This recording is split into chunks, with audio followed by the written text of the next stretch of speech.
Hello everybody, welcome to another video looking at US politics.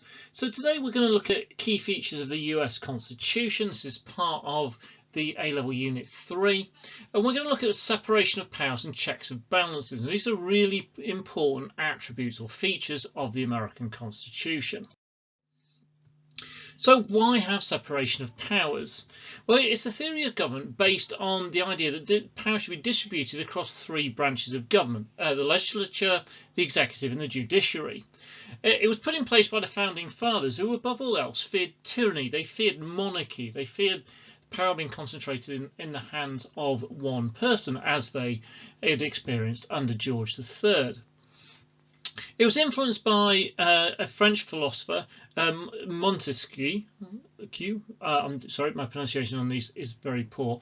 And he wrote a really important work in which he argued that the legislative and executive power, when combined, mean that no one can have any freedom. So if one person holds the combined legislative and executive power, then there can be no freedom. Which is quite bad news for us in the UK, where the head of our executive really is our Prime Minister, who also controls the main house in the legislature.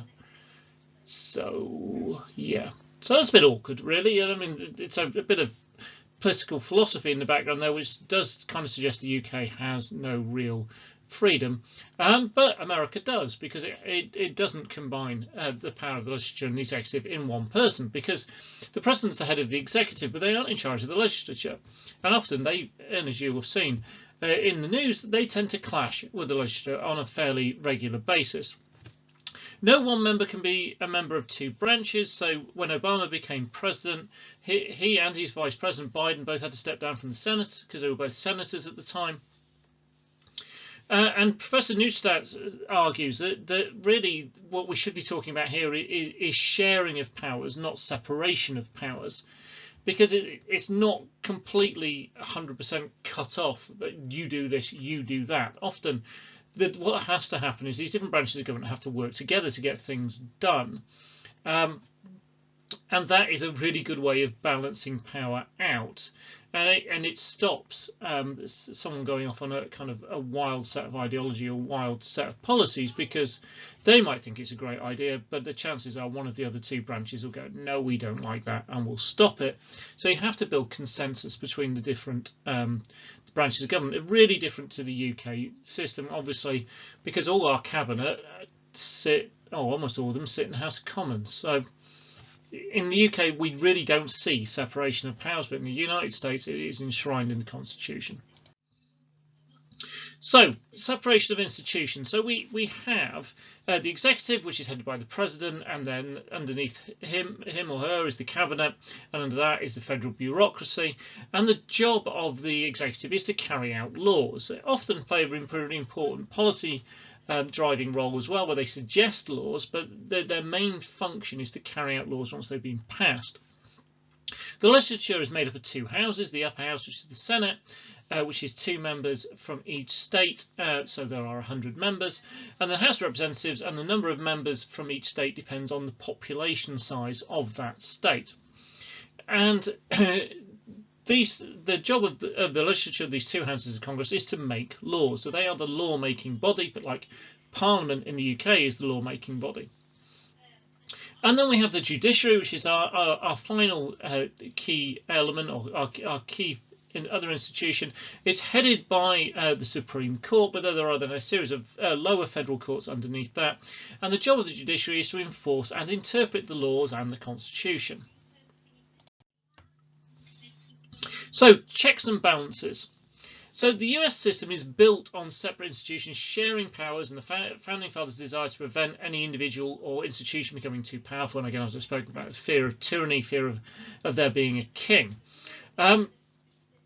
This led to each branch having a number of methods or checks to limit the action and power of the other branches. And the idea was that this should lead to a balanced system. The balance can be seen as a thing of political beauty, and it's very much the camp I often come to on this, where it's creating this perfectly balanced system where no one branch can overwhelm the others, and they have to work collectively, and therefore, because you've got that, you're most likely to meet the best interests of the vast majority of people, and you've got the courts backed by the Constitution to stand up for minority rights. And so it really can be seen in this way, the American Constitution, a thing of absolute beauty in the way that these checks and balances have been created. However, it can also be seen as a thing of great frustration, because it can create terrible gridlock where nobody is able to get anything done because the checks and balances are so effective. And therefore we've seen this both under Obama and under Trump and many other presidents, where they've tried to do something and Congress has blocked them, and then Congress has tried to do something and the president has blocked them, and we end up with gridlock and nothing happening. So it can be a thing of absolute beauty, it can be a thing of maddening frustration. So the president's checks on Congress. Well, the president has this key role in recommending legislation to Congress. They do this formally in the State of Union address every year, which is delivered in front of a joint session of Congress. If you have a newly elected or a particularly popular president with a strong mandate, so that they've won an election with a large number of votes, or that their party's just done really well in midterms, then they're most likely to be successful in terms of their recommendations to Congress. So, for example, a really good persuasive speech, Obama focused on healthcare reform in 2010, and 2 months later he was signing a healthcare reform bill into law. The president has the power to veto bills. Obama used this 12 times. Trump has used it 8 times, including the Iran Powers resolution in 2020. So, again, a really important positional power that the president can have and stop Congress just doing what it likes. So the president also has checks on the court. So first of all, the president's job is to nominate all the federal judges, and this is particularly important on the Supreme Court. And you'll hear a lot about the makeup between liberals and conservatives on the Supreme Court. So Obama's Obama's 2 appointments were Sonia Sotomayor and Eleanor Kagan, and they are both liberals. I mean, Sotomayor, definitively a liberal and really significant appointment as the first Hispanic Latina Supreme Court justice. Eleanor Kagan is liberal, but she's more moderate than the other one, than Sotomayor. Sorry, and so we've seen then the court moving with Obama, and we're seeing it reflecting his kind of more liberal stance. Under Trump, unsurprisingly, when he's made appointments, they've been very different. So his first appointment was Neil Gorsuch in 2017, who is a conservative, though interestingly not on all issues. There's some quite interesting stuff with his where he's voted, particularly laws affecting Native Americans. He takes a very literal interpretation of the Constitution and legislation, and tends to focus on its original meanings rather than trying to reinterpret it in the modern world. Brett Kavanaugh, appointed in 2018, is far more of a traditional conservative, really controversial appointments due to accusations of sexual assault. He was only very narrowly approved by the Senate, and again this gives us a clue to one of the checks and balances we'll look at later, where the Senate can block presidential appointments. Another really controversial area of the president's power over the court, or check on the power of the court, is the presidential power to pardon. Probably the most controversial one of these ever was President Ford pardoning Nixon, his predecessor, over the Watergate affair. Another notable one, Clinton's pardoning of Mark Rich, a tax fugitive who happened to have donated money to the Clinton campaigning. Most recent one, really controversial ones, under Trump, the pardoning of Roger Stone, who was a long-term friend of his, who was convicted of lying to Congress amongst other things, and Joe Arpaio, an Arizona lawman sheriff, who was convicted of failing to comply with an order to stop racially profiling Latinos, and Trump overturned that. So the courts make the judgments, but this power of pardon is a really significant one, and a significant check that the presidents hold, though it is incredibly controversial. Again, the Supreme Court makes the final decisions. Now, the president can have quite a big impact on that if they have the opportunity to appoint multiple Supreme Court justices. The appointment in 2017 was an interesting one because Obama had wanted to nominate, but was blocked from doing so because he had so little time left in his term in office. And again, it's that sometimes part of the thing on this is that getting to this point where you're getting one president appointing 3 or more Supreme Court judges starts to look like they have undue influence. So Congress checks on the president. Congress can amend, block, or reject legislation recommended by the president. We've seen this a lot under Obama. He faces on legislation on healthcare, on immigration, on gun control, where Congress either started rejecting it or amending it, so it lost a lot of its original intention. Trump has faced this on a number of issues, and he's tried to find ways around it, most notably using executive orders, particularly on things like the building of the Mexican wall that he was so keen on. Congress, with a 2/3 majority in both houses, can actually override a presidential veto. It's not an enormously common occurrence, but it did happen to Obama in 2016 over the Justice Against Sponsors of Terrorism Act, which was designed to allow the families of the victims of 2011 to sue the Saudi Arabian authorities. There's also the power of the purse, and this essentially means that the president is reliant on Congress, because all the money they want to spend must be agreed by Congress. Congress controls the purse strings. It controls the money that government has. Congress used this power to restrict George W. Bush's military spending during the Iraq War. And also, we saw very recently under Trump, the federal government went into shutdown 2018-2019 when Congress would not approve Trump's budget, and Trump for a period of time wouldn't shift over a large sum of money again to do with wanting to build his wall on the Mexican border. So Congress has checks on the president. So, and these are some more of them. Well, so the president is commander-in-chief, but only Congress can declare war. Rather interestingly, America hasn't officially declared war since 1941, which might seem odd if you've studied 20th century history and even kept a close eye on events in the 21st century and gone, I'm sure America's been to war since then. The president can make the president seek approval before committing troops, and this was done over the events in Iraq in 2002. But generally speaking, what the presidents try to do is they carry out military action without formally declaring war, so they aren't quite so held up by Congress. The Senate has the power to ratify or reject treaties that are negotiated by the president. The president is the chief diplomat, so they go out and make treaties, but it is the Senate that decides whether they pass or not. It requires a 2/3 majority, and in 2012, the Convention on the Rights of Persons with Disability failed to get ratification, falling by 5 votes, showing again a power of Congress. Not necessarily covering it in glory, but showing it a power of Congress. So the Senate also has the power to confirm or reject presidential appointments. So we've seen some examples again with this under Trump. So Andrew Puzder, the Secretary of Labour, withdrew when it was clear that his appointment would be blocked by the Senate. Obviously, lots of controversy over his own practices in business and personal behaviours.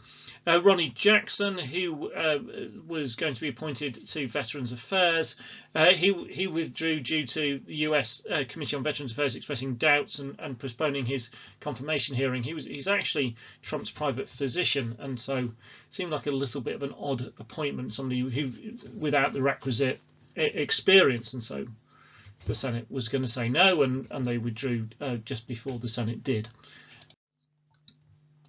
Again, more checks on the president. The houses of Congress have the power to investigate the actions of any member of the executive, including the president. And these investigations can lead to this really important and probably the biggest power that Congress has over a president, which is they can impeach them. And the most recent example of this we have seen is that we saw articles of impeachment being approved in the House of Representatives on the 18th of December 2019. They centered on allegations that Trump had sought foreign interference in the 2020 presidential election based on conversations he'd had with the leader of Ukraine regarding Joe Biden's son. Now, the impeachment articles are issued by the House of Representatives on a vote, and the Democrats controlled the House, and so that went through, and maybe wasn't an enormous surprise. The Republicans controlled the Senate, and things were very partisan. Everything went very much on party lines. And the Republicans also they blocked any subpoenaing of witnesses or evidence being brought to this trial in the Senate, which meant it was all over very quickly. And there were two major charges. One was the abuse of power. 48 voted to convict, 52 for acquittal, reflecting the balance of power. And on obstruction of Congress, 47 voted to convict and 53 for acquittal. So there was a tiny little bit of rebellion on the first one from a Republican, but nothing that was going to make any difference. And so Trump survived. We saw a similar thing with Clinton. Clinton was had articles of impeachment put against him, but the impeachment didn't actually stick in the Senate. Right, Congress checks on the courts. Well, first of all, approving nominations to the court is a big bit of this, and there was a lot of controversy over whether Trump's nominations to the Supreme Court would be passed. For example, we looked at that earlier, that it was actually really quite close on Kavanaugh, and there was a lot of suggestion that he might have been rejected. The Congress can also impeach federal judges, done in 2010 to Thomas Porteous for corruption, and he was found guilty by the Senate on a number of counts and removed from office.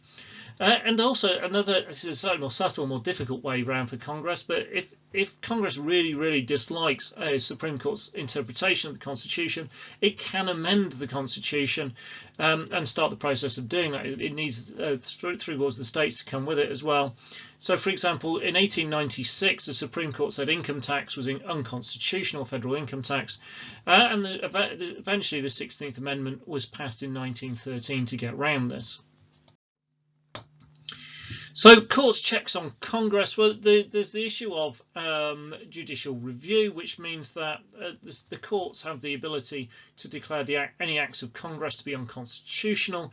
And we've seen a couple of examples of this fairly recently. So, in 1997, the Communications Decency Act was declared unconstitutional following the Reno versus America Civil Liberties Union case.